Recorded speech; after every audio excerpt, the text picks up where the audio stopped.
5. Una tarde llegó de Graz el hijo del restaurador de cuadros, transportando en su carro 2 grandes cajas llenas de cuadros. Su llegada constituyó un verdadero acontecimiento. Las cajas quedaron en el atrio.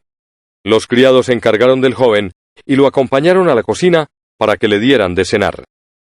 Luego se unió a nosotros en el atrio grande, donde nos habíamos reunido previamente para abrir las cajas. Carmila estaba sentada y miraba distraídamente los viejos cuadros, casi todos retratos, que habían sido enviados a restaurar. Mi madre pertenecía a una antigua familia húngara, y la mayor parte de los cuadros procedían de mi familia materna. Mi padre iba leyendo en una lista los títulos de los cuadros, y el artesano los iba sacando de las cajas. Ignoro el valor que podían tener, aunque eran antiguos y algunos muy curiosos. Yo los veía por primera vez en mi vida, ya que la humedad y el polvo habían ocultado las telas durante mucho tiempo. «No había visto nunca este cuadro», comentó mi padre, señalando la tela que el restaurador tenía en la mano. «Aquí, en un ángulo, figura el nombre, que pude descifrar antes de enviarlo al restaurador. Marcia Karstein. Lleva la fecha de 1768. Será interesante ver lo que ha surgido ahora». Me acordé de aquel cuadro. Se trataba de una pequeña tela, sin marco, de forma cuadrangular y tan ennegrecida por el paso del tiempo, que jamás pudimos contemplar a aquella Marcia Karstein, si es que en realidad se trataba de su retrato. El restaurador exhibió la tela con evidente orgullo. Era una joven de rostro hermosísimo, y quedé asombrada por la viveza de su expresión. Pero lo que más me asombró fue su extraordinario parecido con Carmila. «¿Te das cuenta, querida?», le pregunté. «Esto es un verdadero milagro. Eres tú misma, viva y sonriendo. Solo le falta hablar. ¿No te parece extraordinario? Mira, papá, tiene también un pequeño lunar en la garganta». Mi padre esbozó una sonrisa y dijo: «Realmente es de un parecido extraordinario». Pero ante mi sorpresa no prestó mayor atención al hecho, y continuó su tarea con el restaurador. Por mi parte sentía aumentar mi admiración, a medida que contemplaba el retrato. «¿Me permites que lo cuelgue en mi habitación, papá?», le pedí a mi padre. «Desde luego, querida», dijo. «Me alegra que te guste.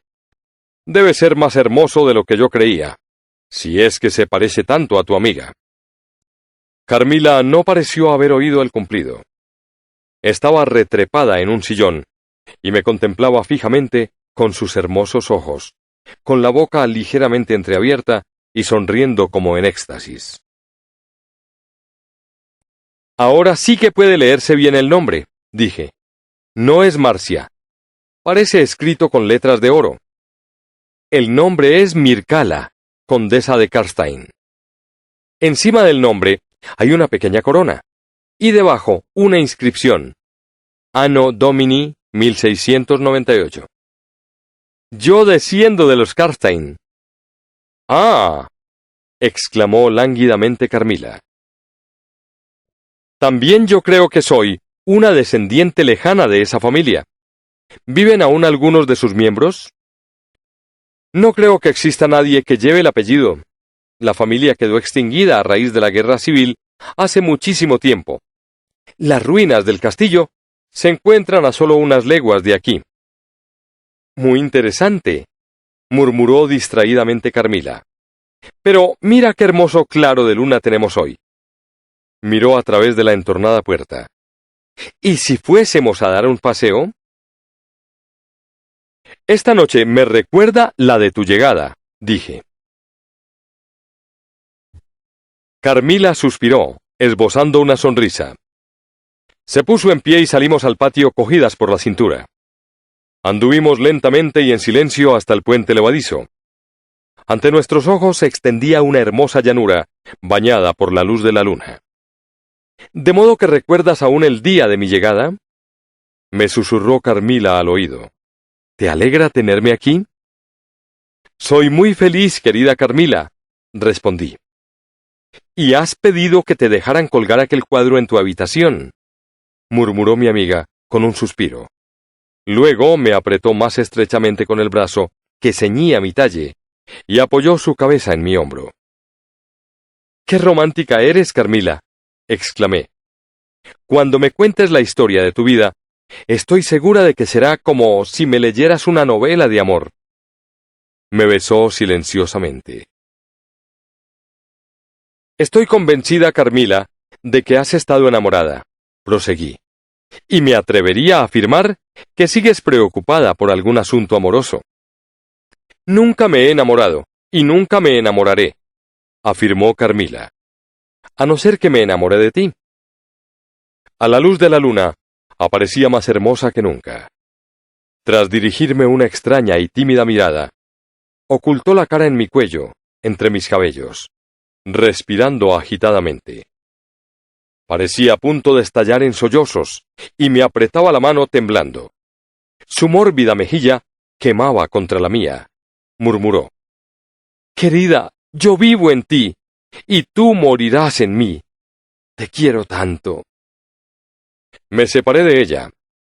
Carmila me miraba ahora con unos ojos de los que habían desaparecido el fuego y la vida. Y como si saliera de un sueño, añadió: «Regresemos. Vámonos a casa». «Me parece que estás enferma, Carmila. Deberías tomar un vasito de vino», le dije. «Sí, creo que sí. Ahora me encuentro mucho mejor. Dentro de unos minutos estaré completamente bien. Sí, tomaré un vaso de vino». Y acercándose a la puerta, añadió: «Déjame mirar un instante. Quizás sea la última vez que veo la luna contigo». «¿De veras te sientes mejor, Carmila?», pregunté. Por un instante temí que se hubiera contagiado de aquella extraña epidemia que azotaba la comarca. «Papá se apenaría mucho si supiera que te encuentras mal y no lo dices. Nuestro médico es un hombre muy inteligente. Todos sois excesivamente buenos conmigo. Pero lo que yo tengo no es cosa de médicos. No estoy enferma, sino solamente un poco débil. El menor esfuerzo me deja agotada. Pero me recobro muy fácilmente, ¿ves? Ya estoy bien». Así lo parecía. Seguimos charlando durante un rato y Carmila se mostró muy animada. El resto de aquella tarde transcurrió sin que se produjera ninguna recaída en lo que yo llamaba su exaltación. Las ardientes miradas de Carmila, su modo absurdo de expresarse, me asustaban a veces, lo confieso. Pero aquella noche ocurrió algo que debía provocar un cambio radical en el curso de mis pensamientos. Acompañé a Carmila a su habitación, como de costumbre, y me quedé charlando con ella mientras se preparaba para acostarse. «Creo que llegará un día», dije, «en que tendrás una absoluta confianza en mí». Se volvió sonriente, pero no contestó. «No contestas», le dije, «porque no puedes darme una respuesta satisfactoria, ¿verdad? No debería habértelo sugerido». «Tienes perfecto derecho a hacerlo», replicó Carmila. «Te quiero mucho, y te considero merecedora de recibir todas mis confidencias. Puedes creerlo. Pero estoy atada a una promesa, más atada que una religiosa a sus votos, y no puedo hablar de mí ni siquiera contigo. Pero se acerca el momento en que lo sabrás todo. Me juzgarás cruel y egoísta, muy egoísta. Pero recuerda que el amor es siempre así. Cuanto más intensa es la pasión, más egoísta resulta. No puedes imaginarte lo celosa que estoy de ti. Tú has de venir conmigo. Has de quererme hasta la muerte. O puede que me odies, da lo mismo. Pero ven conmigo, y ódiame a través de la muerte y del más allá. En mi vocabulario no existe la palabra indiferencia». «Ya estás otra vez diciendo cosas que no tienen sentido», objeté. «Soy extravagante, tonta y caprichosa. Pero tranquilízate. En adelante hablaré cuerdamente. ¿Has bailado alguna vez?» «No. Debe ser encantador, ¿verdad? Casi lo he olvidado. Hace tantos años. Me eché a reír. No eres tan vieja como todo eso. No puedes haber olvidado aún tu primer baile. Solo haciendo un gran esfuerzo puedo recordarlo. Lo veo todo a través de algo que se interpone entre el recuerdo y yo, como una cortina tupida, y al mismo tiempo, trance. Aquella noche estaba como muerta en mi cama. Me hirieron aquí. Se tocó el pecho. Y nunca he vuelto a ser la misma. ¿Has estado a punto de morir? Sí, un amor cruel. Un amor caprichoso había invadido mi vida. El amor exige sacrificios, y en los sacrificios corre la sangre. Ahora deja que me abandone al sueño. Estoy muy cansada. ¿Cómo podré levantarme a cerrar la puerta con llave? Le di las buenas noches, y salí de la estancia con una sensación de inquietud. Los delirios de las personas nerviosas son contagiosos, y casi siempre acaban por ser imitadas por los que tienen un temperamento afín. También yo había adoptado las costumbres de Carmila. Cerraba con llave la puerta de mi habitación, sugestionada por su fantástico miedo a unos hipotéticos agresores nocturnos, asesinos o ladrones. También como Carmila, inspeccionaba minuciosamente mi habitación cada noche, antes de acostarme, para asegurarme de que no había nadie escondido en ella. Después de tomar todas aquellas prudentes medidas, me acosté y me quedé dormida casi inmediatamente. Tenía una luz encendida en mi habitación. Era una antigua costumbre de cuya inutilidad nadie había podido convencerme. Solo así podía descansar tranquila. Pero los sueños atraviesan los muros de piedra, iluminan las habitaciones vacías y oscurecen las iluminadas. Y los personajes que intervienen en el sueño entran y salen a placer, burlándose de los cerrojos. Aquella noche tuve un sueño que fue el comienzo de una extraña angustia. No podría llamarlo una obsesión, porque tenía la certeza de que estaba dormida, de que me hallaba en mi habitación y yacía en mi cama. Vi o creí ver la habitación con sus muebles de siempre, pero más a oscuras. A los pies de mi cama se movía algo escurridizo, que no pude distinguir claramente. De repente me di cuenta de que se trataba de un animal grande y negro, como cubierto de hollín. Parecía un monstruoso gato. Tendría aproximadamente 1,5 metros de longitud, y lo deduje porque cuando se paseaba al pie de la cama, ocupaba toda su anchura. Se paseaba como una fiera enjaulada. Me sentí tan aterrorizada que no tenía fuerzas ni para gritar. Los pasos del animal eran cada vez más rápidos, y la habitación se oscurecía por momentos. Noté que algo se encaramaba a mi cama. Unos ojos enormes se acercaron a los míos, y de pronto sentí un penetrante dolor en el pecho, como si me hubiesen clavado 2 alfileres. Me desperté con un grito. La habitación estaba iluminada por la luz que dejaba encendida cada noche, y a los pies de mi cama había una figura femenina, vestida de negro, y con la cabellera caída en cascada sobre los hombros. Estaba inmóvil como una estatua. No se oía ningún rumor, ni siquiera el de su respiración. La miré y la figura pareció moverse. Se deslizó hacia la puerta, que estaba abierta, y desapareció. Inmediatamente me sentí como liberada de un gran peso, y pude moverme y respirar. Mi primer pensamiento fue que Carmila había querido gastarme una broma, y que yo me había olvidado de cerrar la puerta. Pero me levanté y la encontré cerrada por dentro, como siempre. La idea de abrirla me aterrorizaba. Volví a acostarme y escondí la cabeza debajo de las sábanas, más muerta que viva. Al día siguiente, no quise quedarme sola ni un momento. Debí de habérselo contado todo a mi padre, pero no lo hice por 2 motivos opuestos. Primero, porque temí que se burlase de mi historia, y me dolían sus burlas. Y segundo, porque temí que creyese que también yo era víctima de aquella misteriosa enfermedad que se propagaba por la comarca. Mi padre tenía el corazón débil y no quería asustarlo. Pero se lo conté todo a la señora Perrodón y a la señorita Lafontaine. Las dos se dieron cuenta de que me hallaba en un estado de anormal excitación. La señorita Lafontaine se echó a reír, pero vi que la señora Perrodón me miraba preocupada. A propósito, dijo la señorita Lafontaine, riendo. En el camino de los Tilos, detrás de la habitación de la señorita Carmila, hay fantasmas. ¡Tonterías!, exclamó la señora Perrodón, la cual debió encontrar inoportuna aquella asociación de ideas. ¿Quién le ha contado esa historia, querida? Martín dice que ha ido 2 veces a reparar la vieja balaustrada antes del amanecer, y siempre ha visto la misma figura de mujer andando por el camino de los Tilos. No le diga nada a Carmila, supliqué. Su ventana da al camino, y es una muchacha más impresionable aún que yo.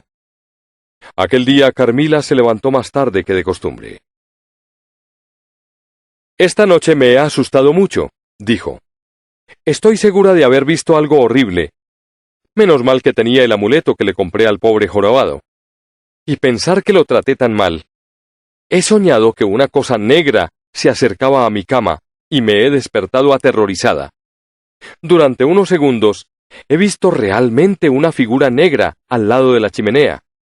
Pero he tocado el amuleto que guardo debajo de la almohada, y la figura ha desaparecido.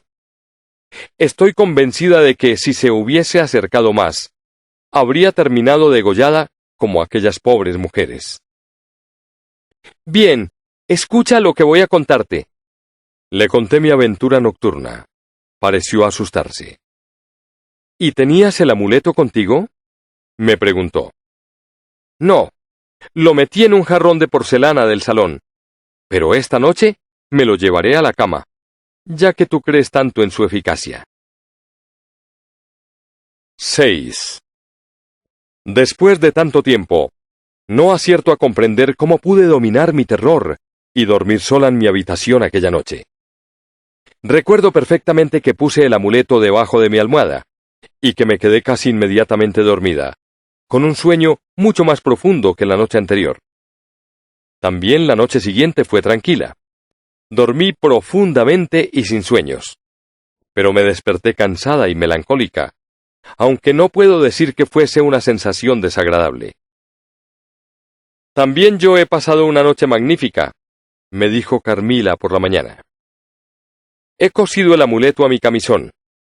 La noche anterior lo tenía demasiado lejos. Estoy segura de que todo es pura imaginación. Creía que los sueños eran engendrados en nosotros por el espíritu del mal. Pero el médico me dijo que no es cierto. Se trata de una fiebre o una enfermedad que llama a la puerta. Y al no poder pasar, deja aquella señal de alarma. ¿Y por qué crees en la eficacia del amuleto? Supongo que está empapado en alguna droga que sirve de antídoto contra la malaria. ¿Pero actúa solamente sobre el cuerpo? Desde luego. ¿Crees que los espíritus maléficos se asustarían de unas cintas de colores o de un poco de perfume barato? No, seguro que no. Esos males flotan en el aire.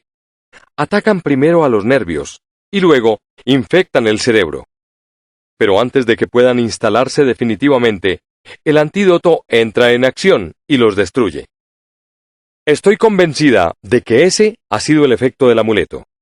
No se trata de magia, sino de un remedio natural. Durante algunas noches más dormí perfectamente. Pero cada mañana sentía el mismo cansancio, y todo el día estaba dominada por la misma sensación de languidez. Me parecía haber cambiado. Una extraña melancolía se apoderaba de mí. La idea de la muerte se abría camino en mi mente. El estado en que me hallaba sumida era triste, pero también dulce. Y de todos modos, fuera lo que fuese, mi alma lo aceptaba. No quería admitir que estaba enferma, ni decírselo a mi padre, ni llamar al médico. Durante aquellos días, Carmila me prodigó sus atenciones mucho más que antes, y sus momentos de exaltación fueron también más frecuentes. Sin darme cuenta, la enfermedad se había apoderado de mí, la enfermedad más extraña que jamás haya afectado a un ser mortal. Me acostumbraba cada vez más a la sensación de impotencia que invadía todo mi ser. La primera transformación que descubrí en mí era casi placentera, algo parecido a la curva que inicia el descenso al infierno. Mientras dormía, experimentaba una vaga y curiosa sensación. Generalmente, era un súbito temblor, agradable, helado, como el que se experimenta cuando uno se baña en un río y nada contra la corriente.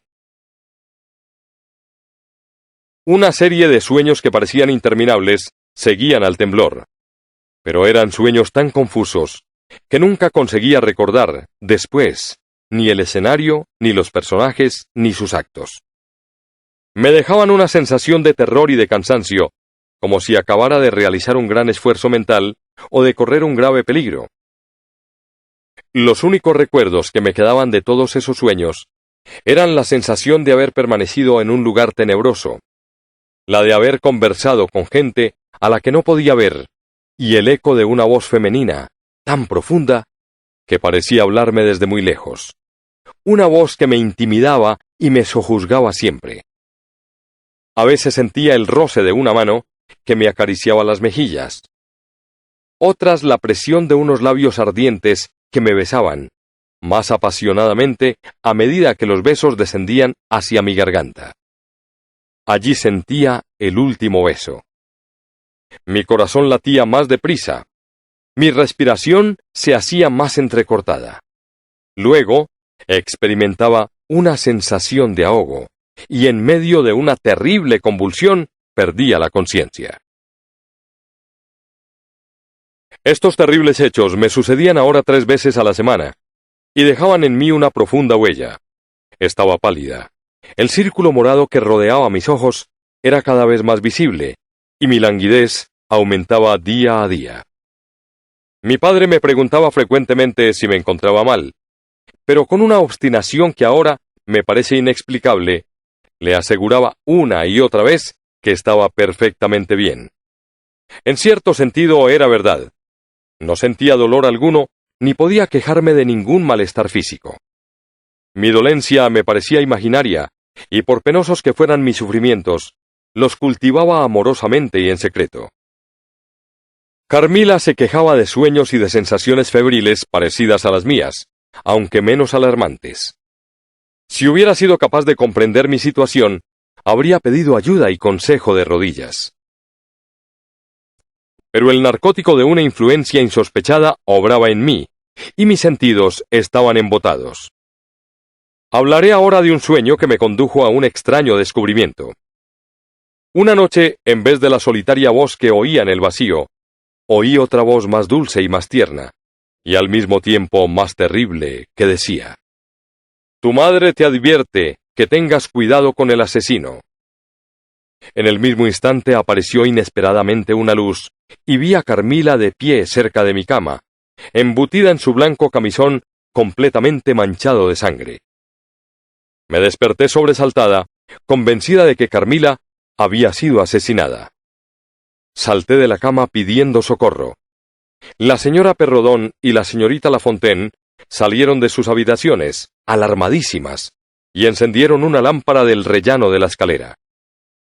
Les conté lo que me había sucedido e insistí en ver a Carmila. Acudimos a su dormitorio y la llamamos a través de la puerta. No respondió, a pesar de nuestros gritos, y el hecho nos alarmó a todas, ya que la puerta estaba cerrada por dentro. Regresamos a mi habitación y agitamos furiosamente la campanilla que había a la cabecera de mi cama. Si mi padre hubiese dormido en nuestro mismo piso, le hubiésemos llamado inmediatamente, pero dormía en el piso bajo, fuera del alcance de nuestras voces. Y para llegar hasta su habitación, era necesario organizar una expedición, para la cual ninguna de nosotras se sentía con fuerzas. Los criados llegaron corriendo. Entretanto nos habíamos puesto una bata y calzado unas zapatillas. Volvimos a la habitación de Carmila, y después de llamarla de nuevo repetidas veces, ordené a los criados que forzaran la puerta. Una vez abierta penetramos en el dormitorio. Todo estaba en orden. tal como lo había visto al dar las buenas noches a Carmila. Pero mi amiga había desaparecido. Al ver que la única señal de desorden en la habitación era la producida por nuestra irrupción, nos tranquilizamos un poco y no tardamos en recobrar el buen sentido y en despedir a los criados. La señorita Lafontaine aventuró la opinión de que Carmila, despertada repentinamente al sentir que forzaban la puerta, se había asustado y se había escondido debajo de la cama o dentro del armario. Era natural que no saliera mientras el mayordomo y los criados se hallaran en la habitación. La llamamos de nuevo, pero no respondió. Eso aumentó nuestra perplejidad y nuestra zozobra. Examinamos las ventanas, pero estaban cerradas. Supliqué a Carmila, si estaba escondida, que no prolongara por más tiempo aquella burla y acabara con nuestra ansiedad, saliendo de su escondite. Pero todo fue en vano. Era evidente que no estaba en el dormitorio ni en el tocador. Yo estaba intrigadísima.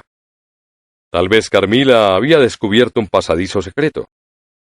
El viejo guarda decía que existía uno en el castillo, pero nadie recordaba dónde exactamente. El misterio se aclararía indudablemente, pero de momento estábamos perplejas. Eran las 4 de la madrugada y preferí pasar el resto de la noche en la habitación de la señora Perrodón. Pero la luz del día no trajo la solución al enigma. Carmila había desaparecido. Mi padre estaba desesperado, pensando en lo que iba a ocurrir cuando regresara la madre de la muchacha. Yo también estaba desesperada, pero mi desesperación tenía otras causas. Transcurrió la mañana en medio de la mayor alarma y agitación. Se habló incluso de rastrear el río. Llegó el mediodía y la situación no había cambiado. A eso de la 1 se me ocurrió echar otro vistazo a la habitación de Carmila. Llegué allí y mi asombro no tuvo límites. Carmila estaba en su habitación, mirándose al espejo. No podía creer en lo que estaban viendo mis ojos. Mi amiga me llamó con un gesto. En su rostro se leía el miedo. Corrí hacia ella. La abracé y besé repetidas veces, y luego me precipité hacia la campanilla y la agité desesperadamente, para que acudieran todos y se tranquilizaran.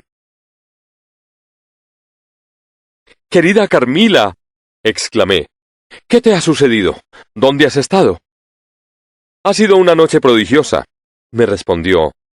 «Después de cerrar la puerta del dormitorio, como de costumbre, me acosté. He dormido sin interrupción y sin sueños, pero al despertar, me he encontrado sobre el diván del tocador, con su puerta abierta y la de la habitación forzada. ¿Cómo es que no me he despertado? Tiene que haber producido un gran alboroto, y yo tengo el sueño muy ligero. ¿Cómo puede ser que me haya encontrado fuera de mi cama, sin haberme enterado de nada?» Entretanto habían llegado mi padre, la señora Perrodón, la señorita Lafontaine y varios criados. Naturalmente Carmila fue asediada a preguntas, pero su respuesta fue siempre la misma. Mi padre daba vueltas por la habitación, sumido al parecer en hondas reflexiones. Vi que Carmila le seguía con la mirada, y en sus ojos había una expresión preocupada. Finalmente mi padre despidió a los criados. Se acercó a mi amiga y, cogiéndola delicadamente por la mano, la condujo hasta el diván donde se sentaron. «¿Me permites que te haga una pregunta, querida?», inquirió mi padre. «Desde luego. Tiene usted perfecto derecho a preguntar lo que quiera, siempre que no traspase los límites impuestos por mi madre». «Bien, querida. No hablaremos de lo que tu madre me prohibió, sino de lo ocurrido esta noche. Te has levantado de la cama y has salido de la habitación sin despertarte. Y todo esto estando puertas y ventanas cerradas por dentro. Tengo una teoría, pero antes quiero hacerte una pregunta». Todos conteníamos la respiración. «La pregunta es esta. ¿Eres sonámbula?» «No, ahora no, pero lo fui en mi infancia». «Ya, y en aquella época, ¿te levantabas con frecuencia de la cama en sueños?» Sí, por lo menos así me lo decía mi niñera. Mi padre sonrió, asintiendo. Lo ocurrido tiene una fácil explicación. Carmila es sonámbula. Abre la puerta y no deja como de costumbre la llave en la cerradura, sino que, siempre en sueños, cierra por la parte de afuera y se lleva la llave. Luego recorre las 25 habitaciones de este piso, y quizá también las de otras plantas. Esta casa está llena de escondrijos, de desvanes y de trastos viejos. Se tardaría una semana en explorarla a fondo. ¿Entiendes lo que quiero decir? Sí, pero no del todo, respondió Carmila. ¿Y cómo explicas, papá, que se haya despertado en el tocador, que yo había registrado minuciosamente? Carmila regresó cuando vosotras os habíais ya marchado. Regresó dormida, naturalmente. Y al despertarse, se asombró de encontrarse allí. Ojalá todos los misterios tuvieran una explicación tan sencilla como este, Carmila, añadió mi padre satisfecho. En aquel momento Carmila estaba más hermosa que nunca. Creo que fue entonces cuando mi padre comparó su aspecto con el mío, porque súbitamente dijo: «Tienes muy mal aspecto, Laura». 7. Como sea que Carmila no quería que ninguna sirvienta pasara la noche en su habitación, mi padre ordenó que uno de los criados durmiera delante de la puerta de su dormitorio, a fin de que la muchacha no pudiera salir sin ser vista por nadie. Aquella noche transcurrió tranquila, y a la mañana siguiente, el médico que mi padre había enviado a buscar sin yo saberlo, vino a visitarme. La señora Perrodón me acompañó a la biblioteca, donde me aguardaba el doctor. Le expliqué lo que me sucedía de un tiempo a esta parte, y mientras avanzaba en mi relato, noté que su aspecto se hacía más pensativo. Nos hallábamos ante una ventana, uno al lado del otro. Cuando terminé de hablar, se apoyó en la pared y me miró con un interés que dejaba traslucir cierto horror. Tras meditar unos instantes, mandó llamar a mi padre. Este llegó sonriendo, pero su sonrisa desapareció al ver la expresión preocupada del médico. Inmediatamente se enfrascaron en una conversación que sostuvieron en voz baja, como si temiendo que la señora Perrodón o yo, que nos manteníamos apartadas, pudiéramos oír lo que hablaban. De pronto mi padre volvió los ojos hacia mí. Estaba pálido y parecía intensamente preocupado. «Laura, acércate». Obedecí, sintiéndome alarmada por primera vez, ya que a pesar de mi creciente debilidad, no creía estar enferma. «Me ha dicho usted antes que tuvo la sensación de que le clavaban 2 alfileres en el cuello. La noche en que sufrió aquella pesadilla», me dijo el médico. «¿Le duele aún en el lugar donde sintió los pinchazos?» «No, en absoluto», respondí. «¿Puede señalarme con el dedo el punto exacto?» «Debajo mismo de la garganta, aquí», respondí. Llevaba un vestido de cuello alto, que cubría la parte señalada. «¿Quiere pedirle a su padre, por favor, que le desabroche el cuello? Es necesario que conozca todos los síntomas». Obedecí. El punto señalado estaba unas 2 pulgadas más abajo del cuello. «¡Dios mío!», exclamó mi padre palideciendo. «¿Se da usted cuenta?», inquirió el médico con expresión de triunfo. «¿Qué pasa?», pregunté alarmada. «Nada, señorita. No hay más que una pequeña marca azulada tan diminuta como una cabeza de alfiler», dijo el médico. Y volviéndose hacia mi padre añadió: «Veremos lo que se puede hacer». «¿Es peligroso?», insistí angustiada. «No lo creo», respondió el médico. «Estoy convencido de que mejorará rápidamente. Quisiera hablar con la señora Perrodón», añadió, dirigiéndose a mi padre. Mi padre llamó a la señora Perrodón. «La señorita Laura no se encuentra tan bien como sería de desear», le dijo el médico. «No creo que sea nada de cuidado. Sin embargo, hay que adoptar ciertas precauciones en beneficio suyo. Es indispensable que no deje sola a la señorita Laura ni un solo instante. Por ahora, Es el único remedio que puedo prescribir.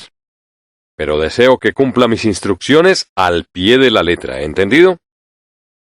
Mi padre salió para acompañar al médico. Les vi cruzar el puente levadizo, absortos en una animada discusión. Luego vi cómo el médico montaba a caballo, saludaba a mi padre y se alejaba hacia oriente. Casi al mismo tiempo llegó el correo de Danfeld, con un paquete de correspondencia para mi padre. Media hora después, mi padre se reunió conmigo. Tenía una carta en la mano. «Es del general Spildorf», dijo. «Llegará mañana, o quizás hoy mismo». Me entregó la carta abierta, pero no parecía satisfecho como de costumbre, cuando un huésped, especialmente un buen amigo como el general, venía a visitarnos. Parecía estar ocultándome algo. «Querido papá, ¿quieres explicármelo todo?», le dije cogiéndole del brazo y mirándole con expresión suplicante. «¿Qué te ha dicho el médico? ¿Me ha encontrado muy enferma?» «No, querida. Dice que te repondrás pronto». Pero su tono era seco. «De todos modos, preferiría que nuestro amigo el general hubiese escogido otro momento para su visita». «Pero dime, papá, ¿qué enfermedad tengo?» «Ninguna. No me atormentes con tus preguntas», respondió. Nunca había dado muestras de tanta irritación al hablar conmigo. Después se dio cuenta de que me había lastimado y añadió: «Lo sabrás todo dentro de un par de días, es decir, sabrás lo que sé yo. Entretanto, no me hagas preguntas». Dio media vuelta, dispuesto a marcharse. Pero luego, antes de que yo tuviera tiempo de detenerme a pensar en lo raro que resultaba todo lo que estaba sucediendo, volvió sobre sus pasos para decirme que quería ir a Karlstein y que había hecho preparar el carruaje para las 12. La señora Perrodón y yo le acompañaríamos. Quería visitar al sacerdote que vivía en aquel lugar, y dado que Carmila no le conocía, podía reunirse con nosotros más tarde, cuando se levantara. Podía venir en compañía de la señorita Lafontaine, la cual llevaría también lo necesario para un almuerzo en las ruinas del castillo. A las 12 en punto nos pusimos en marcha. Pasado el puente levadizo, giramos a la derecha y tomamos el camino que conducía al pueblo deshabitado y a las ruinas del castillo de Karlstein. Debido a lo accidentado del terreno, la carretera da muchas vueltas y serpentea ora junto a un precipicio, ora por la ladera de una colina, en una inagotable variedad de paisajes. En una de las innumerables revueltas del camino, nos encontramos inesperadamente en presencia de nuestro amigo el general, que avanzaba a caballo hacia nosotros, seguido de su criado, también a caballo. Tras las cordiales efusiones de bienvenida, pasó a ocupar el sitio que quedaba libre en nuestro carruaje, y envió el caballo al castillo con su criado. Habían transcurrido solamente 10 meses desde la última vez que le habíamos visto, pero su aspecto había cambiado como si hubiesen pasado 10 años. Una expresión angustiada había sustituido a su habitual aire de tranquila serenidad. No era sólo la transformación que cabe esperar en una persona que ha sufrido un gran dolor. Una especie de furor apasionado parecía haber contribuido a llevarle a la actual situación. Apenas reemprendimos la marcha, el general comenzó a contarnos, según su propia expresión, que había conducido a la muerte a su joven sobrina.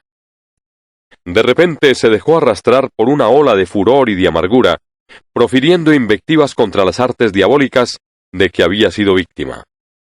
Mi padre, comprendiendo que debían existir motivos extraordinarios para que el ecuánime general se expresara en aquellos términos, le pidió que nos contara, si no le resultaba demasiado penoso, los hechos que justificaban tan violentas expresiones. «Con mucho gusto», replicó el general, «pero no van a creerlo». «¿Y por qué no?», inquirió mi padre.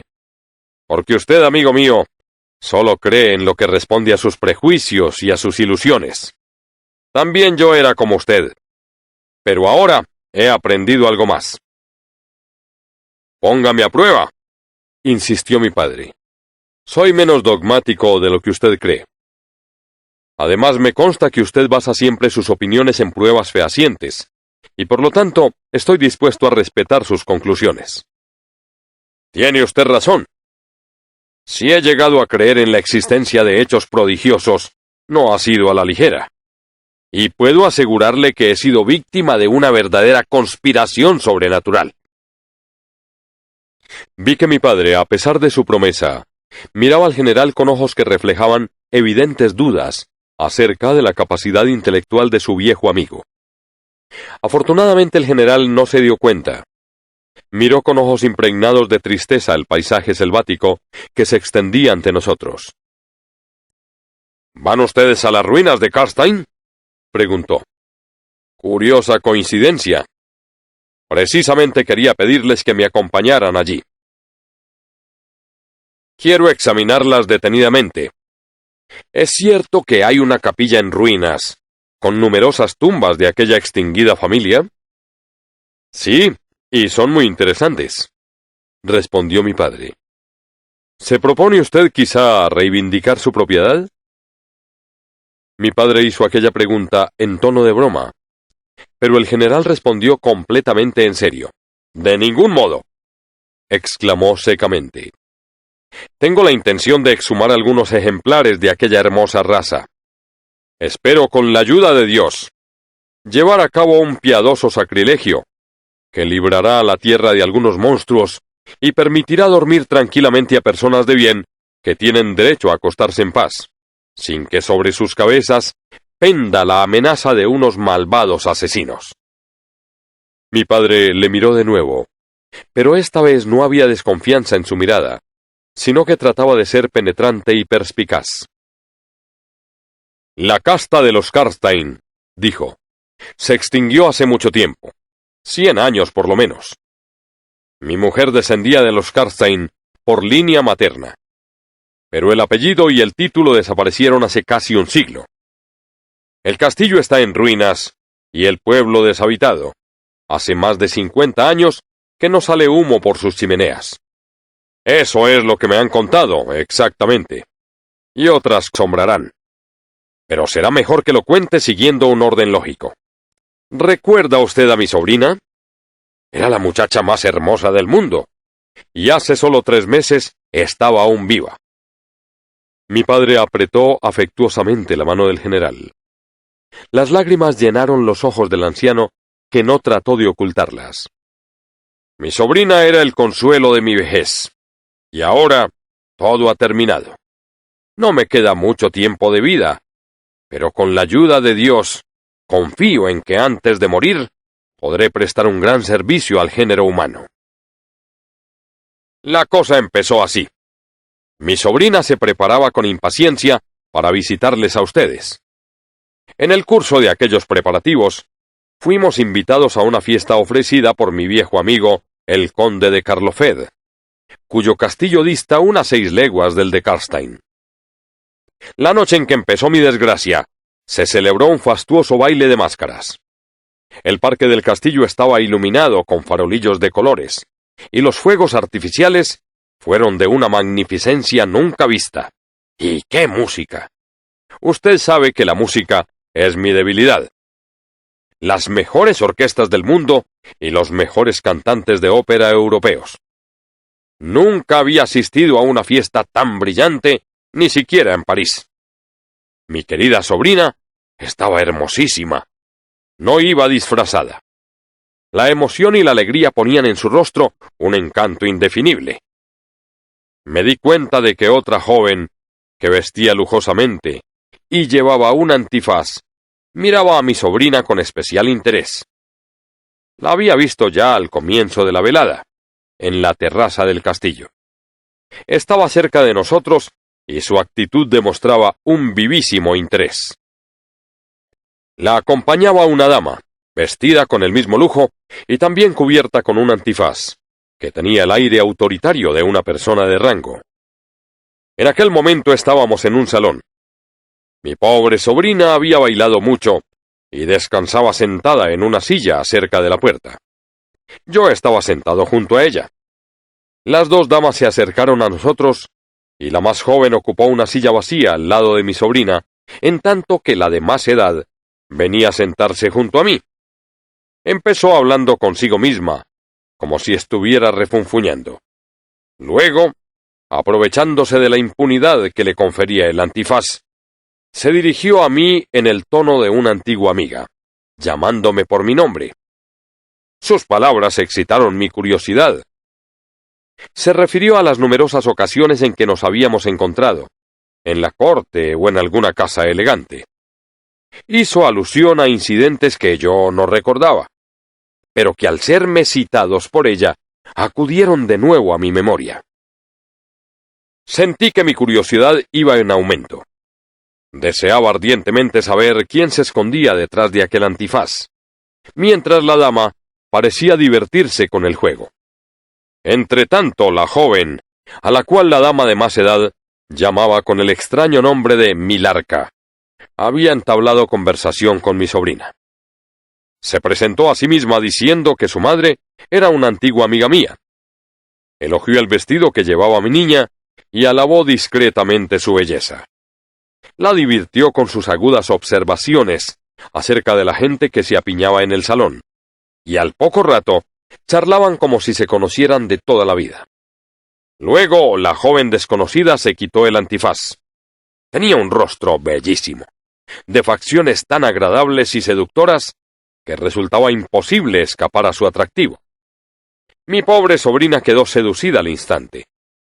También la desconocida parecía haber sido fascinada por mi sobrina. Por mi parte, valiéndome de la familiaridad que permite un baile de disfraces, dirigí algunas preguntas personales a mi interlocutora. «Me ha puesto usted en un aprieto», confesé riendo. «¿Quiere ser clemente conmigo ahora? ¿Por qué no me hace el honor de quitarse el antifaz, como ha hecho su hija?» «Es una petición descabellada», respondió. «Pedir a una dama que renuncie a un privilegio. Por otra parte, no podría usted reconocerme. Han pasado demasiados años desde que me vio por primera vez. Mire a mi hija Milarca y comprenderá que ya no puedo ser joven. Prefiero que no tenga usted ocasión de compararme con la imagen que conserva de mí. Además, usted no lleva antifaz y no puede ofrecerme nada a cambio». «Recurro a su clemencia», dije. «Y yo a la suya», replicó. «Por lo menos, ya que me ha honrado con su conversación, le ruego que me diga su nombre. ¿Debo llamarla señora condesa?» Se echó a reír de buena gana, y sin duda hubiera encontrado el medio de eludir mi pretensión, de no haberse producido un hecho fortuito, aunque ahora estoy convencido de que todo había sido planeado minuciosamente. «Mire», empezó a decir, pero se vio interrumpida por la presencia de un caballero vestido de negro, de extraña apariencia y rostro exangüe, como el de un cadáver. Tampoco iba disfrazado. Se inclinó cortésmente ante mi compañera y dijo: «¿Me permite la señora condesa unas palabras en privado?» Mi interlocutora se volvió al instante hacia el recién llegado, llevándose un dedo a los labios para indicarle silencio. Luego, dirigiéndose a mí, se disculpó. «Le ruego que me guarde el asiento, general. Regresaré enseguida». Se alejó en compañía del caballero vestido de negro. Vi cómo hablaban animadamente antes de desaparecer entre la multitud. Mientras me torturaba tratando de identificar a la dama que tan amablemente parecía recordarme, regresó acompañada del mismo caballero de rostro cadavérico. Oí que este último le decía: «Le advierto, condesa, que el carruaje espera en la puerta», y tras inclinarse profundamente desapareció. «¿De modo que la perdemos a usted, señora condesa?» «Espero que será por poco tiempo», aventuré. Y me incliné a mi vez ante ella. «Sí, tengo que marcharme», respondió. «Y es posible que mi ausencia se prolongue unas semanas. Acabo de recibir noticias muy desagradables. ¿Y usted ha recordado ya quién soy?» «Ya le he dicho que no». «Lo sabrá, descuide. Pero no ahora. Somos amigos, más íntimos y más antiguos de lo que usted sospecha. Pero ahora no le puedo revelar mi identidad. Dentro de 3 semanas pasaré por su castillo. Entonces tendré mucho gusto en que reanudemos nuestra vieja amistad. De momento, estoy muy preocupada por la noticia que acaban de darme. Tengo que recorrer más de 100 millas con la mayor rapidez posible. Y si no fuese por la reserva que me veo obligada a guardar acerca de mi identidad, le pediría un favor. Mi pobre hija cayó del caballo durante una cacería, y fue arrastrada por el animal más de 1 milla. Quedó con los nervios destrozados, y nuestro médico le recomendó descanso absoluto. Yo tendré que viajar día y noche sin interrupción. Está en juego una vida, pero ya le hablaré de ello la próxima vez que nos veamos. Y a continuación me pidió el favor a que había aludido. Se trataba de alojar a su hija en mi casa durante su ausencia. Era una petición un poco rara, por no decir atrevida. La condesa me desconcertó adelantándose a todas mis posibles suspicacias, diciéndome que comprendía lo incorrecto de su proceder, pero que conociéndome como me conocía, sabía que yo me haría cargo de lo insólito de las circunstancias que la obligaban a comportarse de aquel modo. Y en aquel mismo instante, por una fatalidad que debió ser tan premeditada como todo lo que estaba sucediendo, se acercó mi sobrina pidiéndome que invitara a su nueva amiga Milarca a pasar unos días en nuestra casa. En cualquier otra ocasión, hubiera salido del paso diciéndole que aguardara hasta que pudiésemos enterarnos de la identidad de aquellas damas. Pero debo confesar que las facciones delicadas de la joven desconocida, con su extraordinario poder de fascinación, me habían conquistado. De modo que consentí estúpidamente en hacerme cargo de la muchacha, mientras durase la ausencia de su madre. El caballero vestido de negro regresó en busca de mi interlocutora.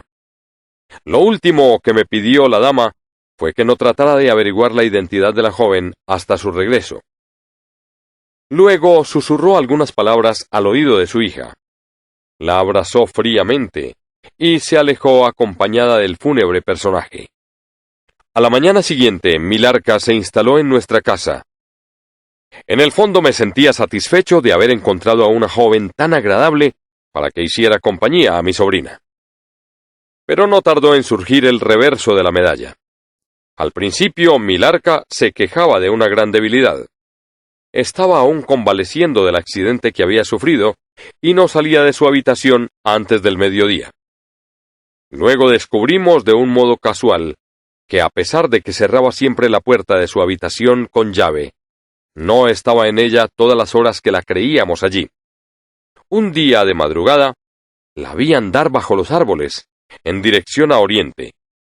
Miraba como una persona en trance. Pensé que era sonámbula. Pero esta hipótesis no resolvía las dudas que se me habían planteado. ¿Cómo salía de la habitación si estaba cerrada por dentro? ¿Cómo salía de la casa sin abrir puertas ni ventanas?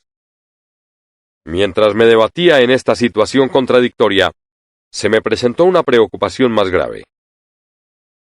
Mi sobrina languidecía de un modo misterioso. Empezó por tener espantosas pesadillas. Luego dijo que recibía la visita de un espectro que a veces se parecía a Milarca y otras tenía el aspecto de una bestia inidentificable que daba vueltas alrededor de su cama. No tardaron en presentarse otros síntomas. Una sensación dolorosa debajo de la garganta, como si la pincharan con 2 alfileres. La impresión de que se ahogaba y una subsiguiente pérdida del conocimiento. 9. ¿Cuál no sería mi emoción al oír describir los síntomas que yo misma había experimentado? Especialmente después de haber oído la descripción de las costumbres y características de nuestra hermosa invitada Carmila. Habíamos llegado al término de nuestro viaje. Ante nosotros se extendían las ruinas de un pueblo entre gigantescos árboles. Descendimos en silencio del carruaje. Todos estábamos absortos en nuestros pensamientos. Subimos una empinada cuesta y nos encontramos ante el castillo de Karstein. «He aquí su palacio», dijo el general. Era una estirpe malvada. Resulta difícil creer que incluso después de muertos puedan seguir infectando a la humanidad con su horrible concupiscencia. Miren, allí está la capilla. Señaló un edificio de estilo gótico escondido entre el follaje. Oigo el hacha de un leñador muy cerca de aquí, continuó. Quizá pueda facilitarnos la información que buscamos y señalarnos la tumba de Mircala, condesa de Karstein. A veces estos aldeanos conservan el recuerdo de las tradiciones locales acerca de las grandes familias. En casa tengo un retrato de Mircala, condesa de Karstein, dijo mi padre. ¿Le gustaría verlo? Desde luego. Pero tenemos tiempo de sobra, respondió el general. Creo haber visto el original, y espero convencerme después de explorar la capilla. ¿Cómo?, exclamó mi padre. ¿Pretende haber visto a la condesa Mircala? Pero, si hace más de un siglo que murió. No está tan muerta como la gente cree, replicó el general. Cuando pasábamos por debajo del arco que daba acceso a la capilla gótica en ruinas, añadió. En los pocos años que me quedan de vida, solo deseo tener ocasión de una cosa: vengarme. Y afortunadamente la venganza puede realizarse aún por medio de un brazo mortal. ¿De qué venganza está hablando?, preguntó mi padre, cada vez más asombrado.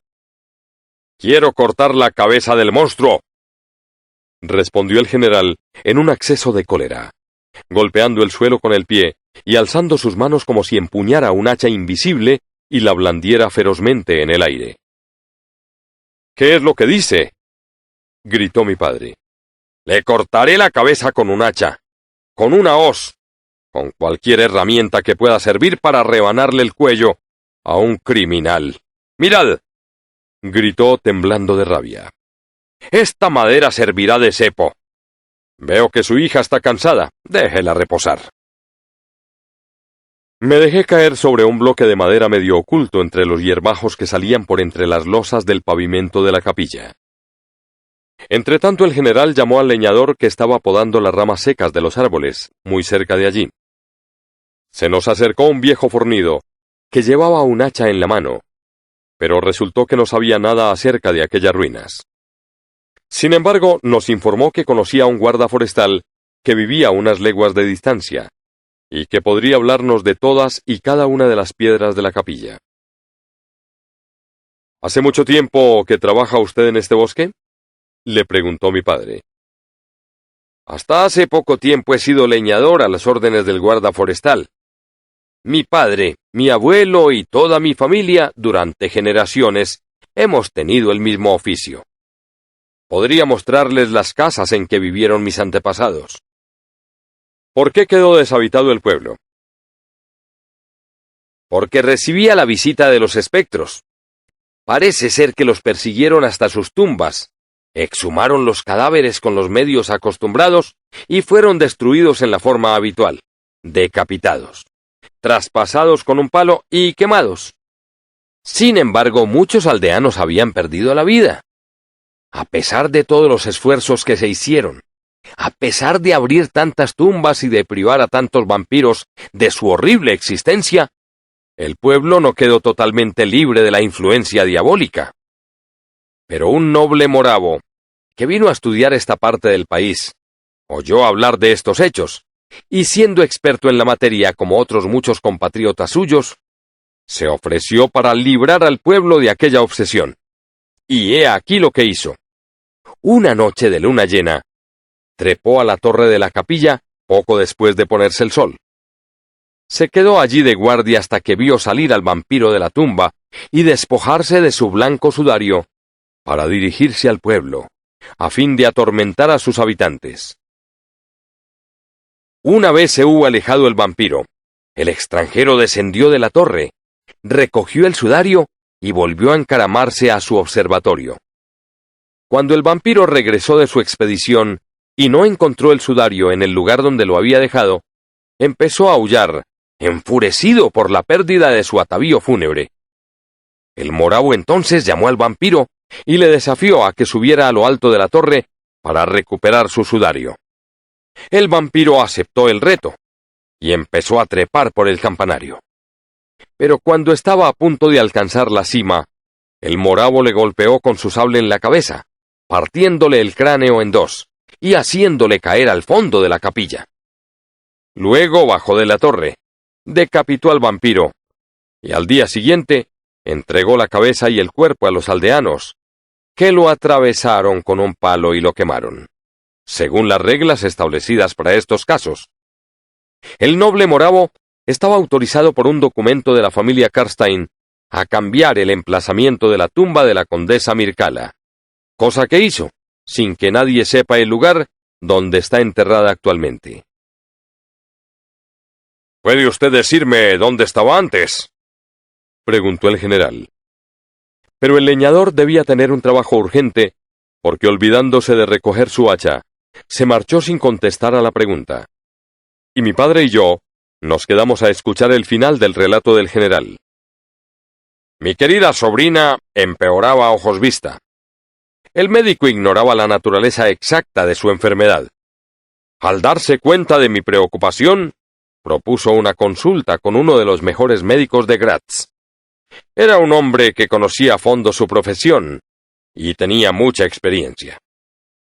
Después de haber examinado a mi sobrina, los dos médicos se encerraron en la biblioteca para conferenciar.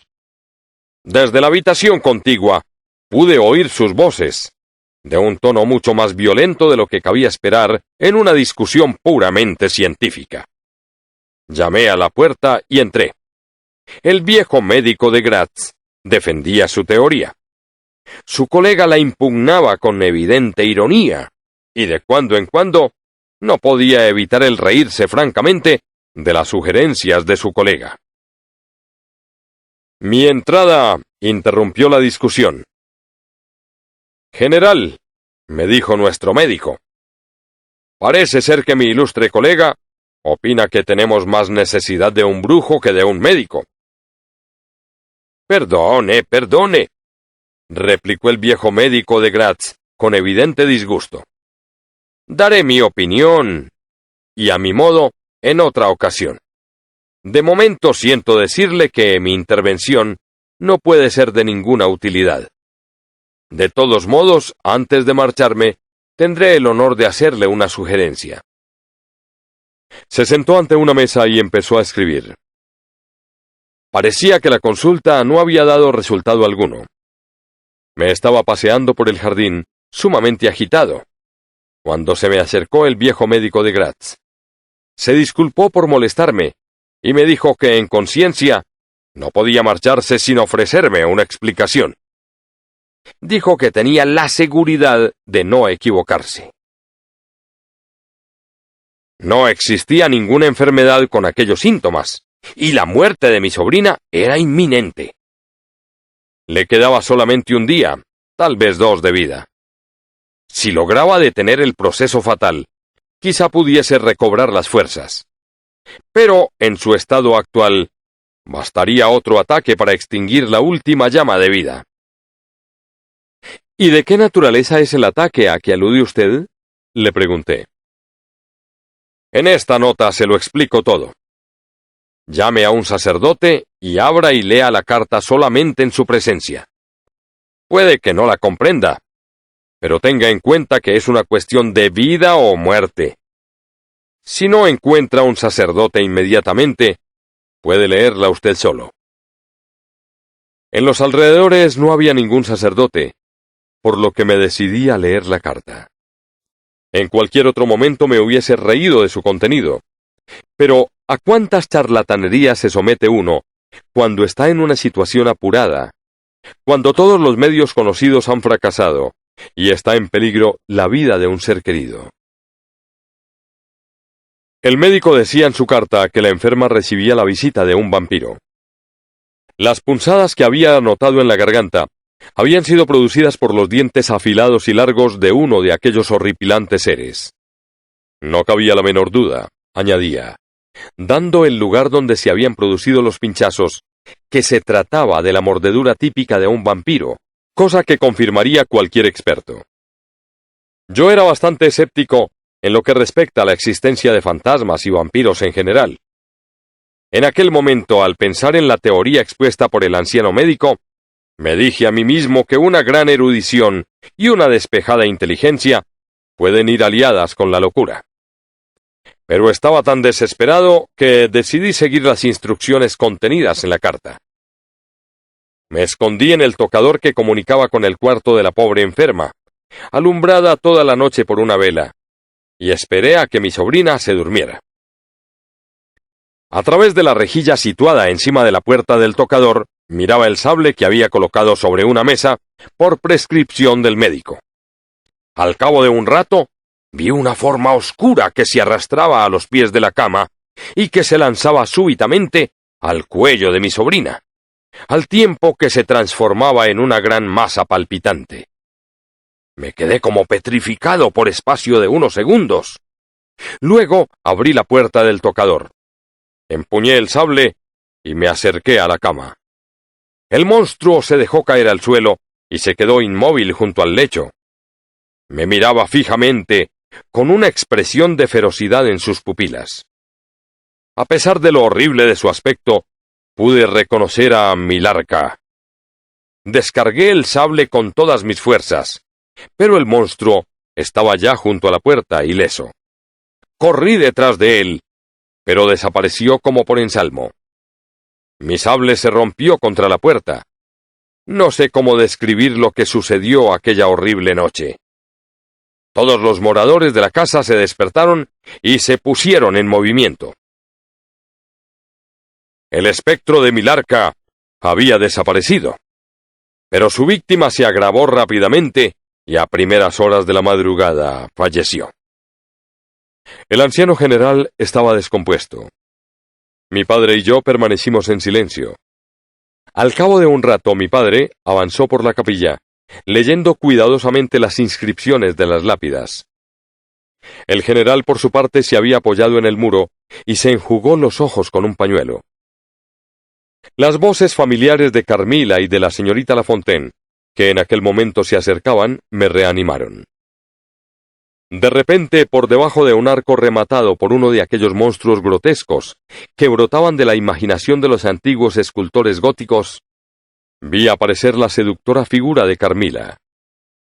Me puse en pie para contestar a su sonrisa, particularmente atractiva, cuando el viejo general lanzó un grito y se interpuso entre nosotras, blandiendo el hacha que el leñador había dejado olvidada. El rostro de Carmila había sufrido una transformación brutal. Retrocedió. Pero antes de que yo pudiera gritar, el general descargó el hacha sobre ella con todas sus fuerzas. Carmila pareció inclinarse hacia adelante a consecuencia del golpe. Pero en realidad lo que hizo fue coger la muñeca del general con su delicada mano. El anciano se debatió vigorosamente, luchando por soltarse, pero se vio obligado a abrir la mano y dejar caer el hacha. Carmila desapareció como si se la hubiera tragado el aire. El general, tambaleándose, se apoyó en el muro. Sus cabellos estaban erizados y su rostro aparecía empapado en sudor. Estaba pálido como un muerto. Todo lo que acabo de contar sucedió en un par de segundos. No sé si llegué a perder el conocimiento. Lo primero que recuerdo después de la desaparición de Carmila es la voz de la señora Perrodón, preguntándome: ¿Dónde está la señorita Carmila? Por fin pude contestar que no lo sabía. «Ha salido de aquí hace un momento», dije, señalando la puerta por la cual había entrado la señora Perrodón. «Yo estaba allí y no la he visto». Inmediatamente empezó a llamarla por su nombre sin obtener respuesta. «¿Se hace llamar Carmila?», inquirió el general, que no se había recobrado totalmente. «Efectivamente», respondí. «Carmila.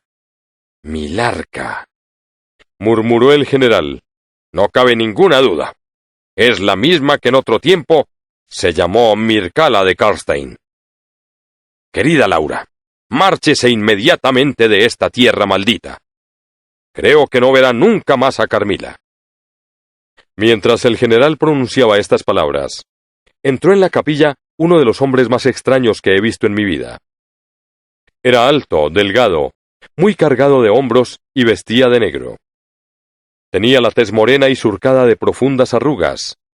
Llevaba un sombrero pasado de moda, adornado con una enorme pluma. Sus cabellos largos y grasientos caían sobre su espalda. Andaba lentamente arrastrando los pies. Usaba anteojos con montura de oro, y su mirada se fijaba alternativamente en el techo de la capilla y en el pavimento. Sus largos y delgados brazos oscilaban continuamente como el péndulo de un reloj. «¡Este es mi hombre!», gritó el general al verlo, precipitándose a su encuentro con manifiesta alegría. «¡Mi querido varón! ¡Cuánto me alegra verle! No esperaba encontrarle tan pronto». Llamó con un gesto a mi padre, que entretanto había regresado de su exploración, y le presentó a aquel extraño personaje, llamándole simplemente varón. Inmediatamente los tres hombres se enfrascaron en una animada conversación. El desconocido sacó de su bolsillo un raído plano y lo extendió sobre el granito rosado de una tumba. Con un lápiz empezó a trazar líneas de un extremo a otro del plano, consultando con la vista determinados lugares de la capilla, lo cual me hizo suponer que se trataba de un plano del edificio en que nos hallábamos. También consultaba a menudo un cuaderno de notas sucio y amarillento, cuyas páginas estaban llenas de una apretada escritura. Los tres hombres acabaron por dirigirse hacia el lado opuesto a aquel en que yo me encontraba, y luego empezaron a medir la distancia en pasos entre las tumbas. Finalmente se detuvieron ante el muro y lo examinaron atentamente, levantando la hiedra que lo cubría en aquel lugar. No tardaron en descubrir una lápida de mármol, sobre la cual aparecían esculpidas unas letras. Ayudados por el leñador que había regresado en busca de su hacha, arrastraron hasta un lugar iluminado la enorme lápida. Se trataba en efecto del sepulcro de Milarca, condesa de Karstein. El general alzó las manos al cielo en silenciosa acción de gracias. «Mañana», oí que decía, «vendrá el comisario. Actuaremos de acuerdo con los preceptos legales». Luego, encarándose con el anciano de los lentes con montura de oro, le estrechó calurosamente las manos. «¿Cómo puedo agradecerle su ayuda, varón? ¿Cómo podríamos expresarle nuestra gratitud? Ha librado usted a esta comarca de una horrible plaga. Gracias a usted, hemos podido localizar al más odioso de los monstruos».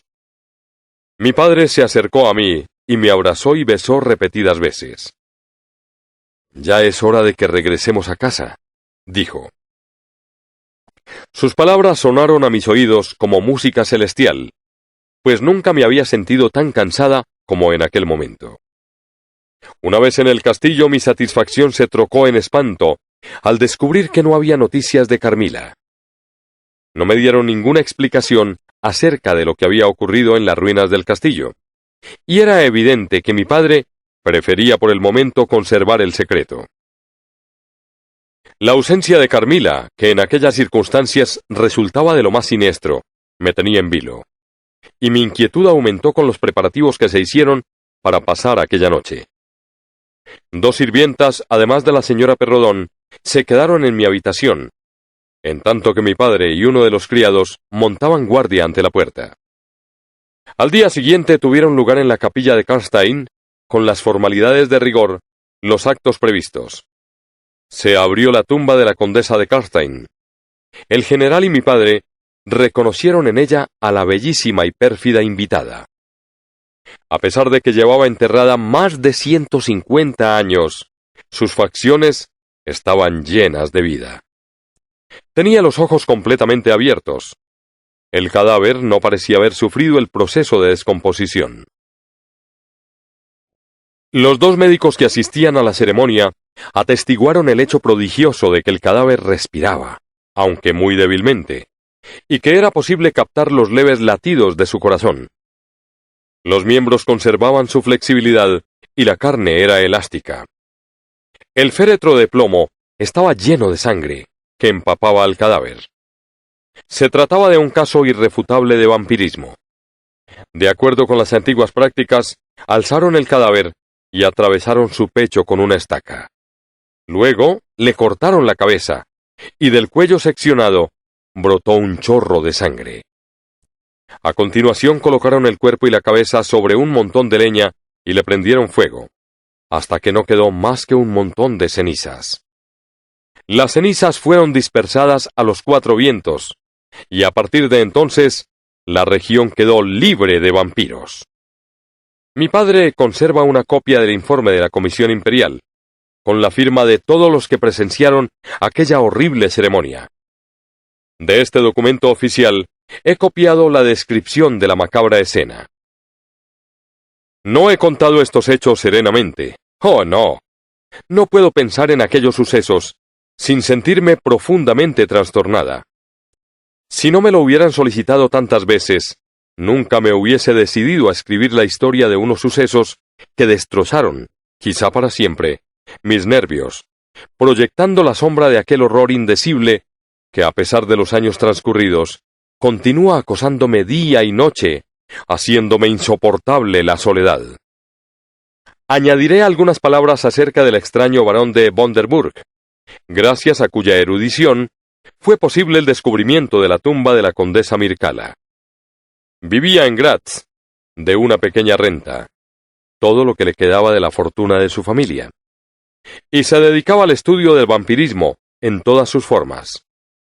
Había leído todo lo que se había escrito sobre la materia: la magia póstuma, el Plegon de Mirabilibus, el Augustinus de Cura pro Mortuis, el Philosophicae et Christianae Cogitationes de Vampiris, de John Christopher Herenberg, y muchos otros libros de los cuales solo recuerdo algunos de los que prestó a mi padre.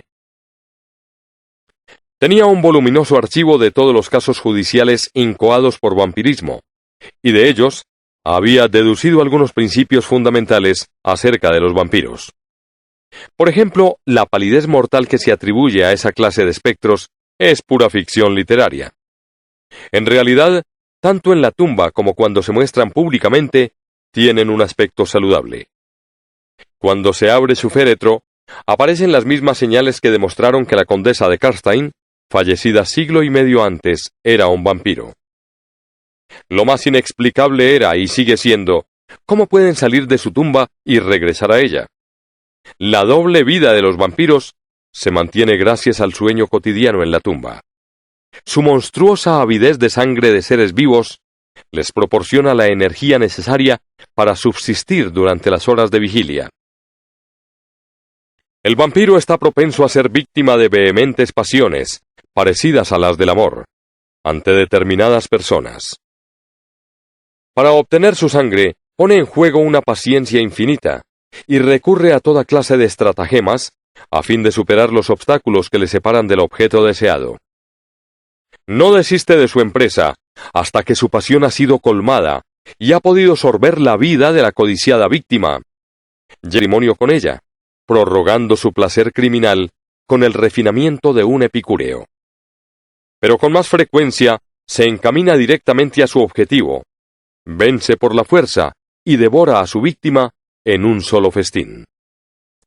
Parece que el vampiro, algunas veces, debe sujetarse a determinadas condiciones. En el ejemplo que acabo de relatar, Mircala debía limitarse al uso de un nombre, que si no era siempre exactamente el suyo, debía contener todas las letras que lo componían: Mircala, Carmila, Milarca. Mi padre explicó al barón de Bordenburg, que fue nuestro huésped durante un par de semanas, la historia del caballero moravo y del vampiro de la capilla de Karstein, y le preguntó al barón cómo había podido descubrir el emplazamiento exacto de la tumba, tanto tiempo ignorada, de la condesa Mircala. El barón sonrió enigmáticamente. Miró el estuche de sus anteojos que tenía en la mano. Lo sopesó unos instantes y luego, alzando de nuevo la mirada, dijo: «Poseo muchos escritos y documentos de aquel notable personaje. El más curioso es una especie de narración acerca de su visita a Karstein, que usted acaba de mencionar. Naturalmente la leyenda deforma siempre los hechos. Es posible que le tomaran por un noble moravo, ya que se había cambiado de nombre. En realidad había nacido en la Alta Estiria. En su juventud había sido el amante apasionado y predilecto de la bellísima Mircala, condesa de Karstein. La muerte prematura de su amada le abismó en un dolor inconsolable. Creo necesario aclarar que los vampiros pueden multiplicarse y crecer, de acuerdo con una ley que rige para esos monstruos. Suponed un lugar completamente libre de esta amenaza. ¿Cómo es que se presenta y desarrolla? Imaginen ustedes que un individuo suficientemente perverso se mata. En determinadas circunstancias, los suicidas pueden transformarse en vampiros. Este vampiro empieza a visitar a los seres vivos mientras duermen. Estos últimos se mueren y una vez sepultados, se transforman casi invariablemente en vampiros. Eso fue lo que le sucedió a la bellísima Mircala, que era visitada por uno de esos monstruos. Mi antepasado Bordenburg, cuyo título llevo, descubrió esta historia, y en el curso de los estudios a los cuales se había dedicado, profundizó mucho en esta materia. Entre otras cosas, llegó a la conclusión de que se sospechaba del vampirismo de la condesa, que en vida fue su ídolo. Se horrorizó ante la idea de que sus restos pudieran ser profanados en una póstuma ejecución.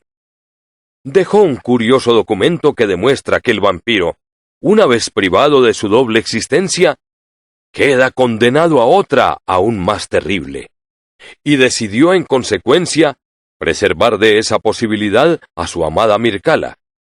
Simulando un viaje de estudios, se trasladó a Karstein y consiguió hacer desaparecer el rastro y el recuerdo de la tumba de Mircala. Pero pasados unos años y próximo el final de sus días, pensando en el mundo que pronto iba a abandonar, consideró bajo otro aspecto lo que había hecho y se sintió aterrado. Trazó los diseños y notas que me han servido de guía, y confesó por escrito lo que había llevado a cabo. Tal vez pensó hacer algo más positivo, pero la muerte se lo impidió. Solo valiéndose de la mano de uno de sus descendientes, ha podido dirigir, demasiado tarde para muchos, la búsqueda del monstruo. Más tarde, en el curso de una conversación, añadió: una de las pruebas del vampirismo es la fuerza de las manos. La frágil mano de Mircala apretó como dogal de acero la mano del general, cuando éste levantó el hacha para matarla. La fuerza de la mano de un vampiro deja una huella indeleble en su presa, produciendo una atrofia que se cura solo muy lentamente, y no en todos los casos. 10. La primavera siguiente la pasé en Italia con mi padre. Viajamos durante un año. Necesité mucho tiempo para que el horror de aquellos hechos fueran disolviéndose en mi recuerdo. Incluso ahora, a muchos años de distancia, la imagen de Carmila se me aparece frecuentemente en sus diversos y cambiantes aspectos. Unas veces es la hermosísima y lánguida joven, otras, el monstruo que vi en las ruinas del castillo. Y a menudo, en medio de una pesadilla, tiemblo de miedo porque me parece oír los leves pasos de Carmila que se acercan a la puerta de mi habitación.